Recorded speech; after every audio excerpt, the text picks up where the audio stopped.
तर मग श्रावणात कोणत्या मंत्राचे पठण करण्यास सांगितले आहे? श्रावण महिन्यामध्ये ओम नमः शिवाय या मंत्राचा जपला खूप महत्त्व, अनन्यसाधारण महत्त्व आहे.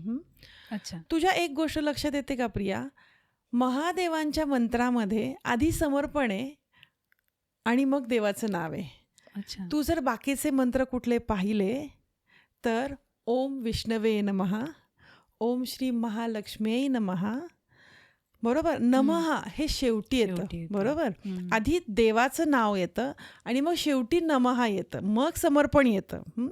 पण महादेवाच्या मंत्रामध्ये आधी समर्पण आहे, ओम नमः शिवाय, मग देवाचं नाव आहे. हो. म्हणजे परमेश्वराला काय सांगायचंय, आधी तुमचे समर्पण मला खूप महत्वाचे आहे, हं. आणि मग देवाचं नाव आहे. हं. म्हणून या महिन्यामध्ये ओम नमः शिवाय या मंत्राच्या जपाचे अनन्यसाधारण महत्त्व सांगितलं गेलेलं आहे.